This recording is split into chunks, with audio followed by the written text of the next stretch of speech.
Roman number के बारे में हमने पिछले वीडियो में इसकी बेसिक जानकारी दे चुके हैं। चलिए आज देखते हैं हम 1 से 50 तक की गिनती लिखना रोमन अंकों में। इसके लिए थोड़ा सा बेसिक जानकारी जो पिछले वीडियो में हम बता चुके हैं, थोड़ा सा इसका पुनरावलोकन कर लेते हैं। रोमन नंबर मुख्यतः 7 संकेतों के माध्यम से लिखा जाता है, जिसमें से है आई, उसके बाद आता है वी, उसके बाद आता है एक्स, इसके बाद आता है एल, उसके बाद सी, डी और एम। ये 7 संकेतों का उपयोग करके हम रोमन नंबर का जितने भी अंक है उसका निर्धारण करते हैं। इसमें इसका वैल्यू ही आपको बताया था। आई का 1 होता है, वी का 5, एक्स का 10, एल का 50, सी है वो 100 के लिए, डी है 500 और एम 1000। इस तरह से इसका होता है। इसमें गिनती लिखने के लिए, संख्या को निर्धारण करने के लिए इसमें कुछ संख्याओं का रिपीट होता है, रिपीट कर करके लिखते हैं। जैसे इसमें आई का रिपीट होता है, एक्स का होता है, सी का होता है और एम का होता है। उसको मैं लिख देता हूँ, आई, एक्स, सी और एम, इनका रिपीट होता है। कैसे होता है उसका हम पूरा वीडियो में बता चुके हैं, आज थोड़ा सा इसमें बता देंगे। और इसके अलावा जो संख्या है जिसका रिपीट नहीं होता वो है वी, एल और ये टी। ये इसका रिपीट नहीं होता, ये केवल सिंगल एक बार ही यूज़ होता है। बल्कि आई, एक्स, सी और एम इसका रिपीट होता है। इसको रिपीट कर सकते हैं मैक्सिमम 3 बार। देखिए इसमें जोड़ने वाली और घटाने वाली जो संख्या है उसके बारे में बताया था। यदि किसी बड़ी संख्या से के बाद में यदि छोटी संख्या आता है तो उसको हम जोड़ते हैं। जैसे एक्स आई है तो देखिए एक्स 10 हो गया, आई का 1 हो गया, तो इसको जोड़ देंगे तो कितना हो जाएगा, ये 11। उसी तरह से कोई संख्या लेते हैं, जैसे एल एक्स, तो एल का हो जाता है 50, एक्स का हो जाएगा 10, तो कितना हो जाएगा 60। ये जोड़ने वाली संख्या हो गया। इसी तरह घटाने वाली संख्या में क्या होता है, बड़ी संख्या से यदि पहले छोटी संख्या मिलता है तो उस स्थिति में घटाते हैं। जैसे आई और वी, देखिए बड़ी संख्या से पहले छोटी संख्या मिल रहा है तो इसमें हम घटा देंगे, तो वी का 5, आई का 1, इसका वैल्यू कितना है 4। उसी तरह से आई एक्स, तो इसका कितना हो जाएगा, एक्स का 10, उससे पहले छोटी संख्या है 1, तो इसका हो जाएगा 9। उसी तरह से यहाँ पे एक्स और एल है,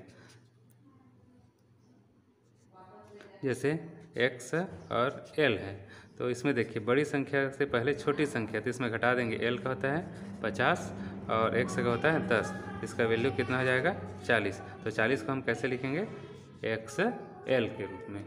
तो ये संख्याएँ हम के बारे में विस्तृत जानकारी हम पूर्व वाले वीडियो में देख चुके हैं। आज हम इसमें गिनती लिखना सीखेंगे। तो इसके लिए देखिए हम गिनती कैसे लिखते हैं। हाँ देखिए, गिनती लिखते हैं एक के लिए पहले से हम बता चुके हैं क्या लिखते हैं रोमन अंक में, आई। 2 के लिए हम इसको रिपीट करेंगे, डबल आई। 3 के लिए 3 आई, ट्रिपल आई, ये देखिए ट्रिपल आई। 4 के लिए देखिए मैक्सिमम 3 बार रिपीट होता है, 4 बार रिपीट नहीं होता है। तो हमारा जो संक्रिया है जोड़ने वाली, बड़ी संख्या में छोटी संख्या को घटा देना। तो इसके लिए हम क्या करेंगे, आई और वी, 5 में 1 को घटा देंगे तो कितना बचेगा 4, तो 4 को हम आई वी लिखेंगे। 5 के लिए फिक्स है, ये आएगा वी। 6 के लिए जो हमारी जोड़ने वाली संक्रिया है उसको कर देंगे वी, और उसके बाद में छोटी संख्या आई आ गया तो हम इसको जोड़ देंगे, तो 5 में 1 जोड़ेंगे तो कितना हो जाएगा 6। 7 के लिए इस तरह से वी आई आई। 8 के लिए हो जाएगा we I I I, 3 bar repeat हो गया। तो 9 के लिए हम इस तरह से लिखेंगे, बड़ी संख्या में छोटी संख्या घटा देंगे, 10 में 1 को घटा देंगे तो 9 हो जाएगा, तो इसका हम लिखेंगे आई एक्स। इसी तरह से 10 का फिक्स है, इसका होता है एक्स। तो 1 से 10 तक की गिनती इस तरह से होगा। उसी तरह से आगे देखिए 11 के लिए हो जाएगा 10 और 1 को जोड़ देंगे तो ये हो जाएगा 11, तो एक्स आई। उसी तरह से 12 के लिए क्या हो जाएगा, एक्स आई आई। 13 के लिए क्या लिखेंगे, एक्स आई आई आई। 10 और 3 आई हो गया तो 13 हो गया। 14 के लिए जो संक्रिया हम बताए हैं वही उपयोग करेंगे। x 4 के लिए क्या लिखेंगे IV, तो 10 और 4 ये हो गया 14। 15 के लिए बहुत आसान है, x और ये v। 16 के लिए हो जाएगा x v और एक और i लगा देंगे तो ये 16। 17 के लिए क्या होगा x v i। इसी तरह से 18 के लिए हो जाएगा x v i। 3 bar repeat हो गया। अब 19 के लिए हो जाएगा x और 9 के लिए i x, तो 10 और 9 19। 20 के लिए ये रिपीट कर देंगे x और x, ये हो गया 20। उसी तरह से आगे गिनती हम लिखते हैं 21 के लिए क्या लिखेंगे, 20 पहले लिखेंगे, x हो गया और i कर देंगे तो ये हो गया 21। 22 के लिए क्या लिखेंगे x i। 23 के लिए ये हो जाएगा x i। 3 बार i हो गया, 4 बार रिपीट नहीं करेंगे, अब इसको बदल देंगे, ये हो जाएगा 24, हो जाएगा x। अब यहाँ क्या हो जाएगा 4 के लिए i v। उसी तरह से 25 के लिए क्या करेंगे x और ये v। 26 को कैसे लिखेंगे रोमन अंक में x v i। 27 को रोमन अंक में लिखने के लिए x v i। 28 को रोमन अंक में लिखेंगे x v i 3 बार। 29 के लिए ये हो जाएगा x और 20 हो गया और 9 के लिए i x, तो ये हो गया 29। 30 के लिए x को 3 बार रिपीट कर देंगे x। तो इस तरह से 30 तक की गिनती हम आसानी से लिख सकते हैं। हाँ चलिए आगे देखते हैं। आप 30 तक का हो गया। अब 31 के लिए इस तरह से देखिए, 30 का आप जानते हैं x, उसमें एक और लगा देंगे i, तो यह हो गया 31। बहुत आसान है, आप आसानी से सीख सकते हैं इसको। 32 के लिए इसी तरह से x i, ये 32 का हो गया। 33 को रोमन अंक में इस तरह से लिखेंगे x i, ये 33 हो गया। उसी तरह से 34 के लिए x i v, ये 34 का हो गया। 35 के लिए x और ये v 35। 36 के लिए x, उसके बाद v और ये i।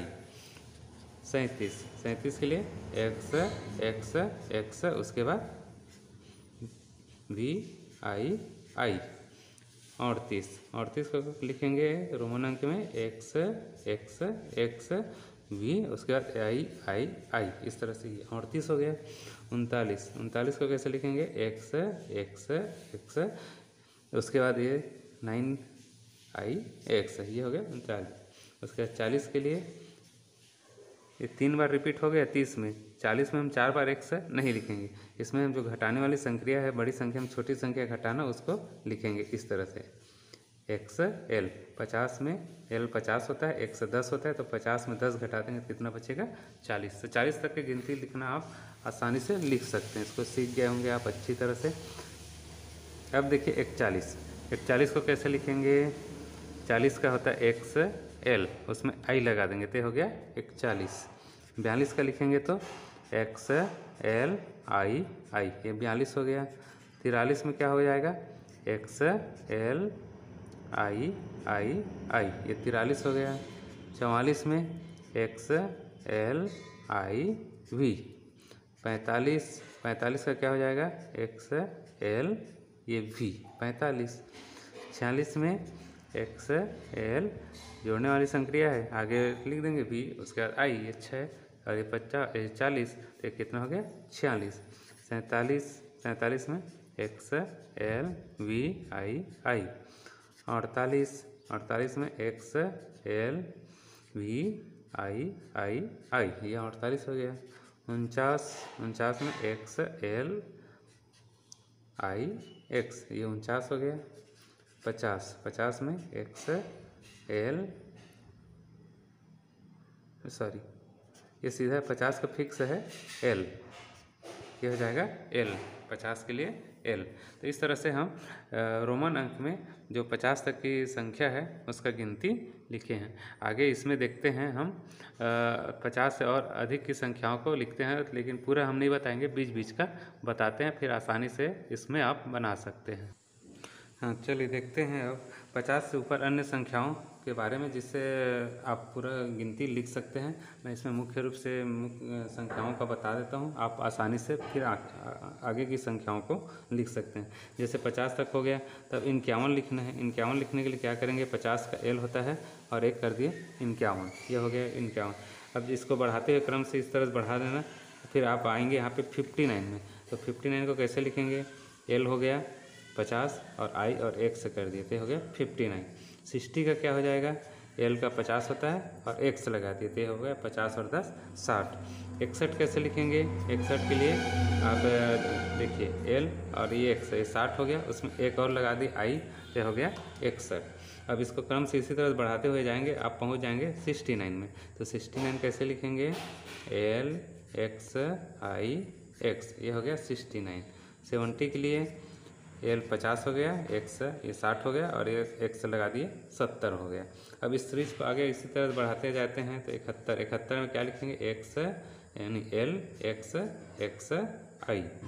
उसी तरह बढ़ते हुए जाएंगे 79 में पहुंच जाएंगे। ये क्रम बहुत आसान है, बस 72 लिखना है तो L X X I और I। उसी तरह से जैसे गिनती में बढ़ाते हैं उसी तरह बढ़ाते जाना। 79 में जाएंगे तो 79 का हो जाएगा L X X I X, ये हो जाएगा 79। उसी तरह से 80 में पहुँचेंगे तो क्या हो जाएगा, L X X X L X X X, 3 बार रिपीट कर देंगे X को तो ये हो जाएगा 80 का। 80 के बाद 81 लिखेंगे तो 81 कैसे लिखेंगे, L X X X I, ये हो गया 81। अब 89 में पहुँचेंगे 89 तो क्या हो जाएगा, L X X X I X, ये हो गया 89 का। अब आ जाएगा 90 के लिए देखिए 80 में L, उसके बाद 1 से 3 बार रिपीट हो गया। अब आगे और नहीं जाएगा तो हम जो घटाने वाली संक्रिया है 100 में 10 को घटा देंगे, C 100 हो गया, उसमें 10 को घटा देंगे तो क्या लिखेंगे, XC। तो XC हो जाएगा 90 के लिए। 90 के लिए XC। अब 91 लिखना है तो क्या हो जाएगा, XCI। उसी तरह से इसको बढ़ाते हुए जाएंगे, कहाँ पे पहुँच जाएंगे, 99। 99 को कैसे लिखेंगे, XCI X, ये 99 हो गया। अब आते हैं 100। 100 के लिए फिक्स है, निर्धारित है, इसके लिए होता है C को हम लिख देंगे इस तरह से। अब देखिए इसमें कुछ संख्याएं जो 100 से ऊपर है उसको जैसे थोड़ी देर के लिए 101। तो 101 कैसे लिखेंगे, C का 100 हो गया, I का 1 हो गया, ये हो गया 101। उसी तरह जैसे कोई संख्या लिखना है 111 लिखते हैं तो कैसे लिखेंगे, 111 रोमन अंक में CX, देखिए C 100 हो गया, X 110 हो गया, उसमें IO लगा देंगे तो 111। तो इस तरह से आप जितनी भी संख्या है उसको आसानी से गिनती के रूप में लिख सकते हैं, और आशा करता हूँ आप अच्छी तरह से इसको समझ गए होंगे। रोमन अंक में हम गिनती लिख सकते हैं, तो सभी अंकों को हम रोमन अंक में इस प्रकार से लिख सकते हैं और आप लोग आसानी से इसको समझ गए होंगे। धन्यवाद।